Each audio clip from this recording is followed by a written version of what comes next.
मेरे पति से शादी होते ही मुझे पता चला कि घर में सिर्फ एक ननद है। मैं बहुत खुश हुई क्योंकि घर में सास नहीं है और ननद भी छोटी थी, इसलिए मुझे ज़्यादा परेशान होने की ज़रूरत नहीं थी।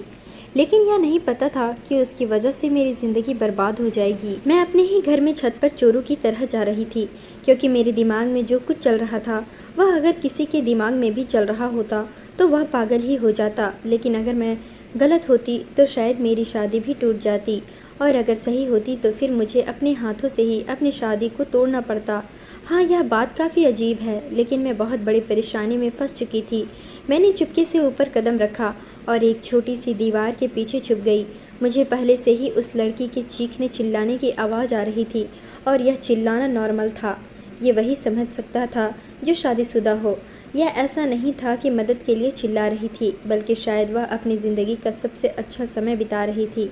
लेकिन मेरे घर को बर्बाद करके वह ऐसा नहीं कर सकती। जब मैंने सामने देखा तो मेरे पैरों के नीचे से धरती निकल गई और मैंने भी चीखना शुरू कर दिया। लेकिन तब वह आदमी उसे छोड़कर मेरी ओर ऐसे बढ़ा कि फिर उसने मेरा नाम लक्ष्मी है और मेरे पति का नाम राहुल था, और उसकी एक छोटी बहन भी थी जो बहुत खूबसूरत थी और बिल्कुल भी राहुल से मिलती नहीं थी। ऐसा लगता था कि उसकी बहन नहीं है, क्योंकि राहुल का रंग सांवला था जबकि वह बहुत ज़्यादा सफ़ेद थी। राहुल की शक्ल और उसकी शक्ल का मिलान नहीं होता था। जब उन्होंने हमें बताया था कि यह दोनों बहन भाई है तो मुझे शक पड़ गया था।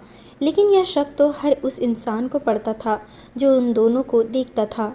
मेरी शादी पर वह लोग बहुत ज़्यादा शर्तें रख रहे थे। उन्होंने कहा कि हमें आपसे तो कुछ नहीं चाहिए, लेकिन हम लोगों की शादी ज़्यादा धूमधाम से नहीं करनी है और ज़्यादा लोगों को भी नहीं बुलाना है और रस्में भी नहीं करनी है, सीधी सीधी शादी करनी है। मुझे भी कोई दिक्कत नहीं था। मैंने कभी नहीं सोचा था कि मेरी शादी धूमधाम से नहीं होगी। इस तरह की हरकतों से लड़की या लड़के की ज़िंदगी पर कोई असर नहीं पड़ता है। अगर ऐसा होता तो फिर सभी लोग बहुत ज़्यादा धूमधाम करते और लड़का और लड़की हमेशा खुश रहते। बल्कि यह देखने में आता है कि बहुत ज़्यादा पैसे लगाकर जो विवाह किया जाता है, बाद में वही शादी जल्दी टूट जाती है। हम लोगों ने उनकी सारी बातें मान ली। उन्होंने हमें गहने दिए और कहा कि आपसे कुछ नहीं चाहिए। उसके बाद जब मैं अपने घर में आगे बढ़ रही थी और यह जानकर बहुत खुश थी, तो यहाँ ना सास थी, ना ससुर, ना देवर था, ना जेठानी, ना भाभी, ना ही कोई और रिश्तेदार थे। ऐसा घर तो हर लड़की का सपना होता है। बस एक ननद थी और आज नहीं तो कल उसकी भी शादी हो जानी थी। मेरे पति ने मुझे शादी की पहली रात ही कहा था कि तुम्हें अनिका की तरफ से परेशान नहीं होना, उसकी शादी जल्द ही हो जाएगी। लेकिन इस घर के कुछ नियम हैं जो तुम्हें मानने होंगे। मैंने सोचा कि 3 लोगों को घर पर क्या नियम होंगे, यह कौन सा कोई बहुत बड़ा परिवार था जो इनके अपने रीति रिवाज थे। पर पहले दिन की दुल्हन थी, क्या बोलती। मैंने कह दिया कि जो आप कहेंगे मैं वैसा ही करूँगी। 1 हफ्ते के बाद सारे घर के काम तुम्हें ही करने होंगे। यह बात मुझे थोड़ी अजीब लगी, पर मैंने दिल में सोचा कि 3 लोगों के घर में ज़्यादा काम नहीं होंगे, और उनके घर में ज़्यादा काम नहीं थे। कपड़े धोने के लिए ऑटोमेटिक मशीन थी और सफाई करने की जगह नहीं थी। बाकी रसोई घर का काम करना तो मुझे ही था, लेकिन मुझे इतनी आपत्ति नहीं थी। मैंने भी बाद में कोई बात नहीं की।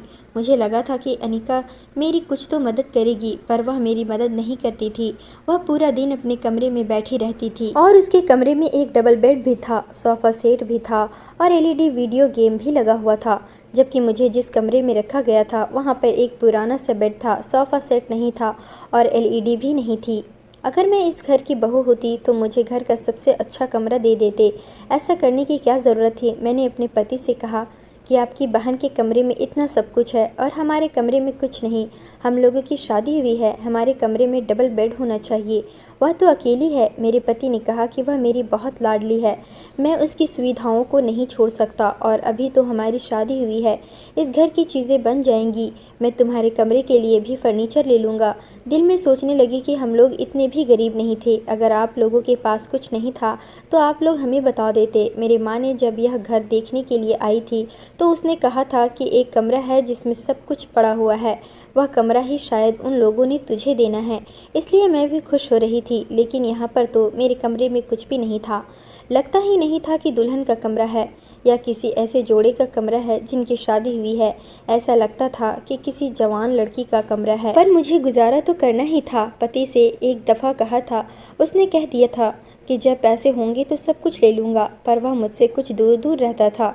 इन दोनों बहन भाई में कुछ ज़्यादा ही प्यार था। ये दोनों एक साथ काफ़ी समय बिताते थे और मेरे पति सिर्फ रात को ही कमरे में आता था। मुझे यह सब कुछ बुरा लगता था। मैंने तो यही सुना था कि नई नई शादी होती है तो पति पत्नी आपस में बहुत अच्छा समय गुजारते हैं। 2-4 महीने ही अच्छे होते हैं, उसके बाद तो फिर ज़िंदगी के कामों में लग जाते हैं। लेकिन मेरे तो 2 महीने भी अच्छे नहीं थे, 2 दिन भी अच्छे नहीं थे, इसलिए मैं परेशान भी थी। मैंने कह दिया कि आप अपनी बहन से इतना प्रेम क्यों करते हैं? उसने कहा कि यह क्या बात है कि बहन से प्रेम क्यों करते हैं? जाहिर है मेरी बहन है और फिर मेरे माँ बाप इस दुनिया में नहीं है। उन्होंने कहा था कि अनिका का बहुत ख्याल रखना। मैं उनकी आंख में एक आंसू नहीं देख सकता। तुम उसकी भाभी हो, लेकिन तुम्हें भी उसका बहुत ख्याल रखना है। मैंने कहा आपकी छोटी बहन है, पर ऐसा लगता तो नहीं है। तो मेरे पति ने कहा कि क्या मतलब लगता नहीं है? क्या कहना चाहती हो तुम? हाँ, वह मुझसे पूरी 4 साल छोटी है, पर वो मेरे पति की उम्र की ही लगती थी। मुझे तो वो मेरे पति से 4 साल छोटी नहीं लगती थी। वह हमेशा उसके लिए खाने पीने की कोई चीज़ लेकर आता था। एक दिन तो उसने मुंह भर के कह दिया कि भाभी अच्छा खाना नहीं बनाती। फिर एक दिन मुझे यह भी कहने लगी, मेरा दिल करता है कि मैं तुम्हें भाभी नहीं कहूँ, तुम्हें तुम्हारे नाम से ही बुलाया करूँ। मैंने कहा आपकी मर्जी है दीदी, जो मर्जी कहें। मैं तो फिर भी उसको इज्जत दे रही थी और वह मुझे भाभी कहने से पहले भी सोच रही थी। मुझे यह लड़की बिल्कुल नहीं पसंद थी। यह मेरे पति का सारा वक्त ले रही थी और मैं बहुत परेशान थी। मेरी माँ ने मुझसे पूछा कि तू खुश है? तो मैंने उनको सब कुछ बता दिया कि ऐसा पति है मेरा, बस रात को आता है। इस तरह से अगर कोई महिला खुश होती है तो फिर मैं तो बड़ी खुश हूँ। तो मेरे माँ ने ज़्यादा कोई बात नहीं की। उसने कहा कि देखो, मर्द बहुत तरह के होते हैं। वह मर्द जो औरत के पीछे रहते हैं और सारी ज़िंदगी इसी तरह गुजार देते हैं, उनके लिए क्या शादी के शुरू के दिन और क्या शादी के 10 साल के बाद के सब एक जैसा होता है। और कुछ मर्द ऐसे होते हैं जो नाप तौल के प्यार करते हैं। वह अपनी बीवी को अपनी ज़िंदगी का एक हिस्सा समझते हैं, पूरी ज़िंदगी नहीं समझते। शायद तेरा वाला भी ऐसा ही है। मैंने कहा तो फिर तो पहले वाले अच्छे हुए ना? तो मेरे माँ ने कहा कि नहीं, तेरा वाला ही ठीक है, नहीं तो तेरे सर पर सवार हो जाएगा तो तू तंग आ जाएगी। बस उसको उसकी दुनिया में रहने दे, तू अपनी दुनिया में रहो। ऐसा वक्त भी औरत को चाहिए होता है जिसमें पति उसके सर पर सवार ना हो। और ये जो मजनू टाइप के पति होते हैं ना, ये तो औरत को चैन नहीं लेने देते। ऐसा पति ही ठीक होता है, बस ज़रूरत के वक्त आए, ज़िंदगी की ज़रूरतें पूरी करे और अपने काम से काम रखे। मेरी माँ अपने हिसाब से शायद ठीक कह रही थी, क्योंकि मेरे बाबा भी बहुत गुस्से वाले थे। शादी के इतने साल बाद वह मेरे बाबा से तंग आ गई थी, लेकिन मुझे तो मेरे पति से ऐसी कोई भी उम्मीद नहीं थी। मैं तो उसको पसंद करती थी, पति था मेरा। सारी ज़िंदगी मैंने उसके साथ गुजारनी थी। मैं चाहती थी कि वह मेरे साथ बैठे। एक दिन मैंने देखा कि शाम की चाय पीने के लिए मेरा पति और अनिका छत पर जा रहे थे, तो मैं भी जाने लगी। तो उन्होंने तो मुझे ऐसे रोक दिया कि जैसे मैं छत पर चली गई तो कोई तूफ़ान आ जाएगा। उन्होंने कहा कि नहीं, तुम ऊपर कभी नहीं आ सकती हो, जाओ जाकर खाना बनाओ और हमारे पीछे भी नहीं आना। मैंने कहा कि अभी तो चाय बनाई है, खाना बनाने में 2 घंटे हैं, 7 बजे खाना बना लूँगी। आप लोग ऊपर जा रहे हैं, मैं जब से आई हूँ मैं भी छत पर नहीं गई हूँ। मैं भी ऊपर जाकर थोड़ी देर बैठ जाती हूँ, बैठकर बातें कर लेंगे। तो उसने कहा कि नहीं, तुम्हें याद है शादी के दिन मैंने तुम्हें कहा था कि इस परिवार में कुछ असूल हैं जो तुम्हें मानने होंगे, और तुमने कहा था कि हाँ मैं मानूंगी। तो अब मेरी बात सुन लो। वो असूल यह है कि तुम छत पर कभी नहीं आ सकती। मुझे लगा मेरा पति मजाक कर रहा है। मैंने कहा कि यह कैसी बात है? तो उसने कहा कि यही बात है, अगर नहीं मानोगी तो इस घर से वापस भेज दूंगा। मेरे पति ने तो ऐसी बात कर दी कि मैं डर गई। आखिरकार हमारी शादी होते हुए वक्त ही कितना हुआ था और वह मुझे वापस भेजने की बात कर रहा था। मैंने कहा कि ठीक है, आप जाएं, मैं नहीं आती। मैंने तो इरादा कर लिया, मैं ऊपर बिल्कुल नहीं जाऊंगी, और किचन में जाकर काम करने लगी। लेकिन मेरा पति यह बात मुझे किसी और तरीके से भी तो समझा सकता था। उसने इतनी जल्दी आखिरी ये बात कैसे कर दी? मैं रोती रही, लेकिन अपने पति के सामने अपने आंसू साफ कर लिए। मेरे पति में बिल्कुल भी एहसास नाम की चीज़ नहीं थी। वह मेरी तरफ देखता भी नहीं था। ऐसा लगता था कि मेरे साथ शादी नहीं बल्कि मुझे नौकरी पर रखा है। और मुझे पता था कि मुझे रोता हुआ देखकर भी मुझसे यह पूछेगा नहीं कि क्यों रो रही हो, इसलिए मैं उसके सामने नहीं रोती थी, लेकिन चुप चुप के रोती रहती थी। शादी हो गई थी, पति के साथ थी, लेकिन अभी तक कोई सुख नहीं मिला था। ऐसा लगता था कि वह अपनी ड्यूटी कर रहा है और चाहता है कि मैं अपनी ड्यूटी करूं। क्या मेरी सारी ज़िंदगी यूं ही गुजरने वाली थी? मेरी नंद और मेरा पति तकरीबन हर रोज़ ही रात के वक्त या शाम के समय छत पर जाया करते थे। जब कोई इंसान किसी घर में रहता है और बाहर भी नहीं जाता तो उसका दिल करता है कि चलो छत पर ही चला जाए, ऊपर से आसमान देखें, लोगों को देखें। लेकिन ये लोग मुझे छत पर जाने नहीं देते थे। ऐसा नहीं था कि बिल्कुल भी नहीं जाने देते थे।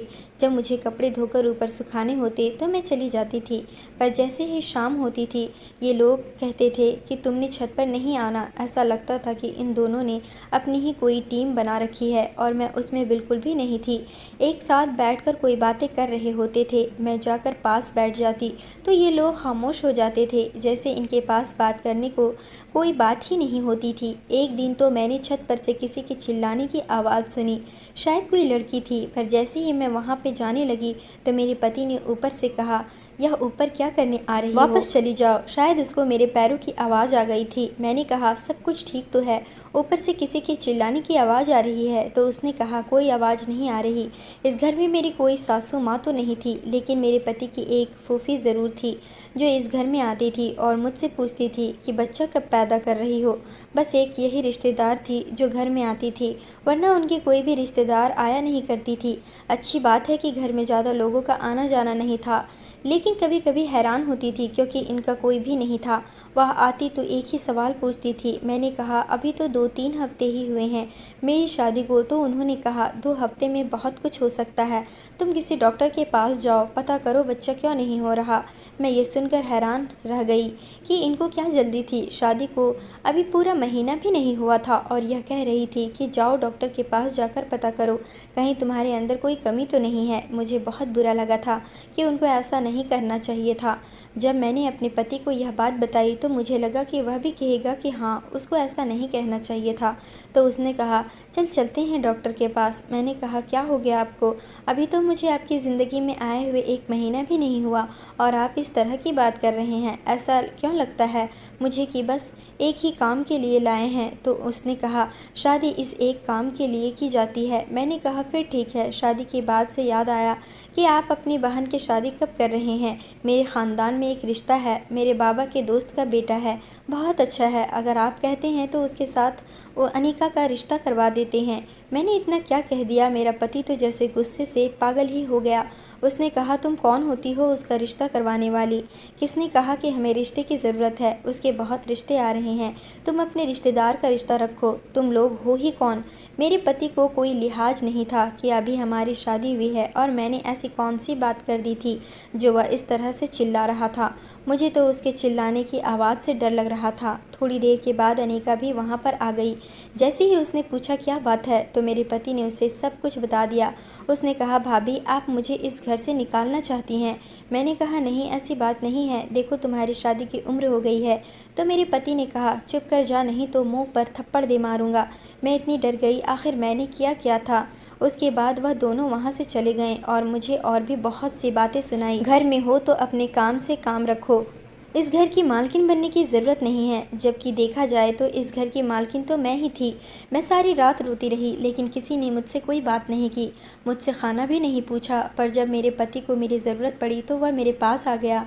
मुझे लगा कि कोई तो बात करेगा, लेकिन उसने कोई बात नहीं की। उसने कहा कि अगले दिन डॉक्टर के पास जाएंगे, पता करेंगे क्या मसला है कि तुम्हारे यहाँ अभी तक बच्चा नहीं हो रहा। कम से कम खुशखबरी तो मिल जानी चाहिए। मुझे तो उन सब लोगों पर गुस्सा आ रहा था। मैंने कहा था कि एक ही बहन है, उसकी भी शादी कर दो, बस इतना ही कहा था कि तुम दोनों भाई बहन ने मुझे इतना सुना दिया और यहाँ पर यह एक बहन की काफ़ी थी मेरी ज़िंदगी को बर्बाद करने के लिए। अगले दिन ही यह लोग मुझे डॉक्टर के पास भी ले गए। अनिका भी साथ ही बैठी थी। डॉक्टर ने पूछा, यह कौन है? तो मैंने कहा, मेरी ननद है। डॉक्टर ने मुझे चेक किया और ऐसे चेक किया कि जैसे बस वह यह पता करना चाहते थे कि मैं माँ बन सकती हूँ या नहीं। मुझे बहुत बुरा लग रहा था। डॉक्टर ने कहा, सब कुछ ठीक है, आप उनके पति का चेकअप करवा लें। अगर आप लोगों को बहुत ज़्यादा जल्दी है। तो उसने डॉक्टर को भी ऐसी ऐसी बातें सुना दी कि डॉक्टर भी गुस्सा हो गई। उसने कहा, नहीं, उनके अंदर कोई मसला नहीं है, मर्द में थोड़ी ना मसला होता है, औरत में मसला होता है। अगर ठीक है तो हमें कोई परेशानी नहीं, हम थोड़ा इंतज़ार कर लेंगे। वापसी पर अनीका मुझे कह रही थी कि किसी डॉक्टर थी, हम दोबारा इसके पास नहीं जाएंगे। मैंने कहा, दोबारा जाने की ज़रूरत ही नहीं पड़ेगी, सब कुछ ठीक हो जाएगा। उसने कहा हाँ, ऐसा ही हो तो अच्छा है। मैंने कहा क्या तुम्हारे भाई को बच्चों का बहुत ज़्यादा शौक़ है? तो उसने कहा हाँ, और मुझे भी बच्चों का बहुत शौक़ है। मैं चाहती हूँ घर में बच्चे हो। इसका मतलब कि यह अभी इस घर से जाने वाली नहीं थी। यह चाहती थी कि हमारे यहाँ बच्चे हो, फिर बच्चों को संभाले, उनके साथ खेले। तो इसका मतलब कोई है 3 से 4 साल तो यही थी। फिर तो मेरे साथ बहुत बुरा हो रहा था। मैं नई नई दुल्हन थी, इसलिए ज़्यादा बोलती नहीं थी, वरना इन बहन भाई की हरकतों पर मुझे गुस्सा तो बहुत आता था। अजीब किस्म की हरकतें थी इनकी। एक दिन तो यह देखकर हैरान रह गई।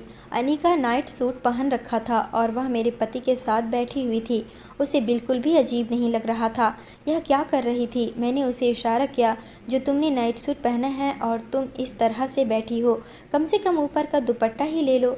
मैंने एक औरत होने के नाते उसे इशारा किया और वह मेरी बात समझी नहीं, लेकिन उसने मुझे नज़रअंदाज कर दिया, जैसे उसको किसी बात की परवाह ही नहीं थी। वह पूरे घर पर हुकूमत करती थी, खाना भी उसकी मर्ज़ी का बनता था। कोई चीज़ अगर मैं अपनी मर्ज़ी से कहीं रख देती थी तो वह कहती थी इसको वापस रख दो। मैं यह सोचती थी तुम किचन में आओगी तो तुम्हें मुश्किल होगी, सारा काम तो मैं ही करती हूँ। फिर तुम ऐसे क्यों कहती हो कि जो चीज़ यहाँ पड़ी है उसे वहीं पड़ा रहने दो, नहीं तो बाद में मुझे मुश्किल होगी। मुझे तो इस अनीका पर बहुत गुस्सा आने लगा था। इतना गुस्सा कि अब तो मेरी शक्ल से भी नज़र आता था, लेकिन मैं अपने पति से बहुत डरती थी। एक दिन मुझे मेरे पति ने कहा कि तुम अपने मायके चली जाओ। मैंने कहा अभी मेरा जाने का दिल नहीं कर रहा है, घर में बहुत काम है, काम बाद में कर लूँगी। मैंने कहा बाद में भी मुझे करना है, अभी मुझे नहीं जाना। मेरे पति ने कहा चली जाओ ना, बस क्यों नहीं जाती, मेरी बात क्यों नहीं मानती। उसने तो मुझे बाकायदा घर से धक्के मार दिया, मेरा हाथ पकड़कर मेरे साथ साथ चलने लगा कि चलो चलो बस चलते हैं, मैं तुम्हें छोड़कर आता हूँ। मुझे कुछ पैसे भी दिया और कहा शाम तक वहीं रहना, फिर मैं तुम्हें लेने के लिए आ जाऊँगा। मैंने कहा रात रुक जाऊँ, तो उसने कहा नहीं, रात नहीं रहना, और मुझे घर से ऐसे निकाल दिया कि जैसे मेरे पीछे इन्होंने किसी को बुलाना था। मुझे भी शक पड़ गया। मैंने कहा मैं भी देखती हूँ कि क्या करते हैं, क्या मैं मॉम की गुड़िया हूँ, पत्नी हूँ, आखिर इतना तो अधिकार बनता है मेरा कि पता तो करूँगी कि मेरे पति मुझे इस तरह घर से निकाल कर पीछे किसको बुला रहा था। थोड़ी देर के बाद मैं यह बहाना करके वापस आ गई कि मैं अपनी कोई चीज़ घर पर भूल गई हूँ, और यह देखकर हैरान रह गई कि दरवाज़ा भी खुला हुआ था। लगता है इतनी जल्दी में मुझे बाहर निकाले थे कि दरवाज़ा बंद करना भूल गए थे। और यह देखकर कि मुझे बहुत हैरानी हुई कि मेरे कमरे से किसी की आवाज़ आ रही थी, अंदर कोई था। जैसे ही मैं अंदर गई, अचानक से कोई कमरे से निकल कर भाग गया, यानी मैं अंदर गई और वह पीछे से निकल गया। पर्दे के पीछे छुपा हुआ था। शायद मैं डर गई थी और अपने पति को बुलाया। थोड़ी देर के बाद मेरा पति वापस आया। मैंने कहा कहाँ थे आप, हमारे घर में कोई था, हमारे कमरे के अंदर आपको पता भी नहीं। उसने कहा मैं तो बाथरूम में था। मैंने कहा तो आप इस कमरे के बाथरूम में क्यों नहीं गए? मैं बुरी तरह घबरा गई थी, पर मुझे तसल्ली नहीं दे रहा था। उसने कहा तुम्हें वापस आने की ज़रूरत क्या थी? मैंने कहा था कि वहीं रहना, तो फिर वापस आने की ज़रूरत ही क्या थी? मैंने कहा मैं अपनी कोई चीज़ भूल गई थी।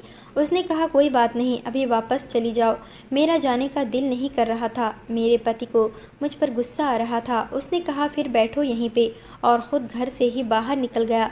अब यह समझ नहीं आ रहा था कि यह सब कुछ क्या हुआ था। क्या घर में वाकई कोई चोर आया था या मेरे पति ने किसी को बुलाया था?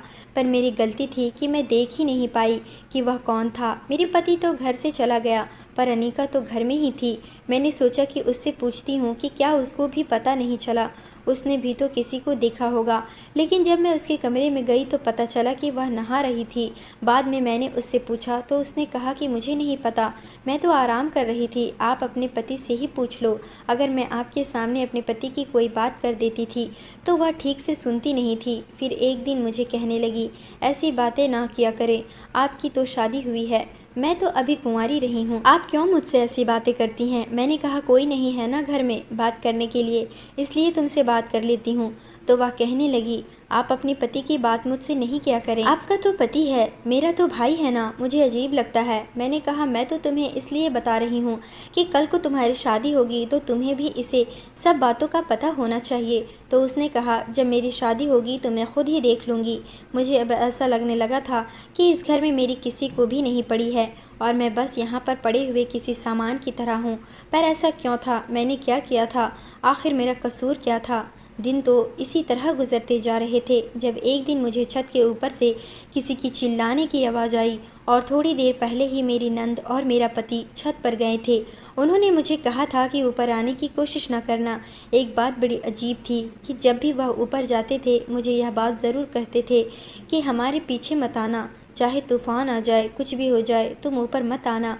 और मैं भी ऊपर नहीं जाती थी, लेकिन इस तरह की बातें करते थे तो मुझे शक पड़ता था। शक तो मुझे और भी बहुत सी बातों पर पड़ता था, लेकिन मैं कुछ बोल नहीं पाती थी। उनसे पहले ही इस घर में मेरी कोई जगह नहीं थी। कहीं ऐसा ना होता कि उनको मेरी कोई बात बुरी लग जाती तो वह मेरे साथ और भी बुरा करते, इसलिए मैं चुप रहती थी। लेकिन आज जब मैंने यह बात सुनी तो मैं छत की तरफ चली गई। मैंने कहा कि देखते हैं क्या होता है। मैं वैसे ही किसी के लिए कुछ नहीं हूँ, तो आज पता चल ही जाएगा ऊपर हो क्या रहा है। क्योंकि चिल्लाने की आवाज़ आ रही थी। मेरी नंद बुरी तरह से चिल्ला रही थी। कोई ना कोई बात ज़रूर थी। हो सकता था वह किसी मुश्किल में होती, मुझे तो उसकी मदद करनी चाहिए थी। इसीलिए मैं भी छत की तरफ चली गई। लेकिन जब ऊपर गई और सामने का माहौल देखा तो ऐसा लगा कि मुझे ऊपर नहीं आना चाहिए था। उल्टे कदम वहाँ से वापस आ गई। दिल की धड़कन तेज हो गई। यह क्या अनर्थ हो रहा था इस घर में? क्या मेरी आंखों ने जो देखा वह सच था? ऐसा कैसे हो सकता था? क्या यह लोग इतने बुरे थे? नहीं नहीं, ऐसा नहीं हो सकता था। इतनी भी अंधेर नगरी नहीं थी। लेकिन फिर जो मैंने अपनी आंखों से देखा उसको कैसे भूलती। थोड़ी देर के बाद मेरा पति कमरे में आया और उसने आकर मुझे ऐसी बात बताई कि मैं हैरान रह गई। उसने कहा, यह सब कुछ तो कब से चल रहा है? जब मैंने कहा, क्या कर रहे थे आप अपनी बहन के साथ? वह इस तरह से मेरे पति के गले लगी हुई थी और किस बात का गुस्सा कर रही थी। मैंने यही देखा था कि अनिका मेरे पति के गले लगी हुई थी और मैं यह समझ गई थी कि उसने गले लगने का अंदाज कुछ अजीब सा था। मैंने कहा, आप लोगों को शर्म नहीं आती? कोई भगवान का डर या नहीं? इस घर पर कोई आपत्ति आ जाएगी, बर्बाद हो जाएगा, यह घर नष्ट हो जाएगा। सब कुछ क्या कर रहे हैं आप लोग? अरे भगवान से डर है क्या नहीं? तो मेरे पति ने मुझे कहा, भगवान से कैसा डरना? अपनी पत्नी के साथ तो था, किसी और के साथ नहीं। मैंने कहा, पत्नी? अनिका आपकी पत्नी कब से हो गई? अभी मैंने इतना ही कहा और मुझे अचानक से ऐसा लगा कि जैसे दुनिया की सबसे बड़ी बेवकूफ़ मैं ही हूँ। अनिका भी पीछे से आ गई और उसने कहा कि हाँ, यह मेरा भाई नहीं, मेरा पति है। हमारी शादी को 3 साल हो गए थे। तुमने ठीक कहा था, मैं कोई कम उम्र लड़की नहीं, एक औरत हूँ और यह मेरा पति है। हमारे बच्चे नहीं हो सकते, संतान नहीं हो रही थी और कमी मेरे अंदर थी, मेरे पति में नहीं। इसलिए सोचा कि किसी तरह तो बच्चा हासिल करना ही होगा। लेकिन हमें बच्चा नहीं मिल रहा था क्योंकि हमारा रिकॉर्ड भी ख़राब था और फिर अपना खून तो अपना ही होता है। इसलिए एक ख्याल दिल में आ रहे थे। किसी ने कहा कि अपने पति को तलाक दे दो और दूसरी शादी करवा दो। जब बच्चा आ जाएगा तो वह तुम्हारा भी कहलाएगा। लेकिन मैं अपने पति से दूर नहीं जाना चाहती थी। फिर सोचा कि अगर कोई काम सीधे तरीके से नहीं हो सकता तो यह कहाँ पर लिखा है कि गलत तरीके से नहीं हो सकता। इसलिए हमने ऐसा किया। मैं अपने पति की झूठी बहन बन गई और तुम्हारे घर रिश्ता लेकर आ गए। अब हमारा इरादा यह था कि जब शादी के बाद तुम्हारे यहाँ बच्चा हो जाएगा तो मेरा पति कहेगा कि तुम्हारे साथ नहीं रहना चाहता और बात तलाक तक चली जाएगी और बच्चे को तुमसे छीन कर अपने पास रख लेंगे। इस तरह हमें बच्चा भी मिल जाएगा और तुम भी हमारी ज़िंदगी से निकल जाओगी।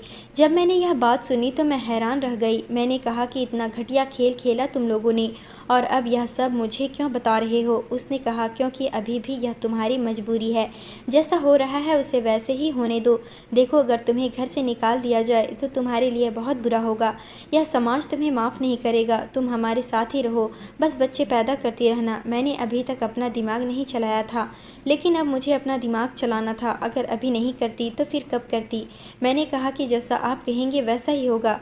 बस मुझे इसी घर में रखना। मैं इस घर में आप लोगों की नौकरानी बनकर रह लूँगी। अनिका इस बात पर बहुत खुश हो गई। उसने कहा कि अगर ऐसी ही बात थी तो हमें इतना तमाशा करने की क्या ज़रूरत थी। कसम से अपने ही पति से छुप छुप के मिलना पड़ता था, वह भी छत पर जाकर। बहुत अजीब लगता था। और आज भी तो मैं इसी बात पर झगड़ा कर रही थी कि अभी तक बच्चा क्यों नहीं हो रहा है, क्योंकि इसकी रिपोर्ट तो ठीक है। चलो अच्छा है, एक झूठ था जो अब सामने आ गया। अब रोज़ रोज़ यह सब तो नहीं करना पड़ेगा। तुम कुछ काम करो, रात का खाना बना लेना, साथ बैठकर खाएंगे। अनिका के चेहरे पर अभी भी एक अजीब तरह की मुस्कान थी, जैसे वह समझ रही थी कि अब भी मुझे इस्तेमाल कर लेगी। मैंने 1 हफ्ता इन लोगों के साथ बड़े अच्छे तरीके से गुजारा। उसके बाद अपने माँ के घर जाने का बहाना करके वहाँ आ गए और वहाँ से अपने माँ के साथ सीधा पुलिस स्टेशन चली गई और उनको जाकर बता दिया कि मेरे साथ इस तरह से धोखे से शादी की गई है और भारत के कानून के तहत एक मर्द एक वक्त में एक ही औरत से शादी कर सकता है। मैंने अपने पति पर केस कर दिया और मैं उसके इस खोखले रिश्ते से आज़ाद हो गई। बाद में पता चला कि सिर्फ उसकी पत्नी में ही मसला नहीं था, बल्कि उसके अंदर भी अपने अंदर मसला था। तभी तो जब तक मैं वहाँ रही मेरे यहाँ भी कोई संतान नहीं हुई। अब मेरी अपनी ज़िंदगी है, मुझे वह सब याद आता है तो बुरा लगता है कि मुझे इतनी आसानी से बेवकूफ़ बनाया जा सकता था। लेकिन फिर भी सोचती हूँ कि उस खोखले रिश्ते से निकल गई। ऐसे भी लोग होते हैं दुनिया में। अपनी बेटियों की शादी करने से पहले 1000 दफ़ा सोचा करें और 1000 दफ़ा पता किया करें। ऐसे ही किसी को अपनी बेटी उठाकर नहीं देते। हमने अपनी औलाद को पालने के लिए बहुत मेहनत की होती है। अगर हम उनकी शादी जल्दी में कर दें तो ये हमारे लिए परेशानी की बात है। मेरे माँ बाप ने भी यही किया था, लेकिन शुक्र है कि मेरी किस्मत अच्छी थी। अब मैं अपनी ज़िंदगी गुजार रही हूँ और मेरा एक लड़के से मामला चल रहा है।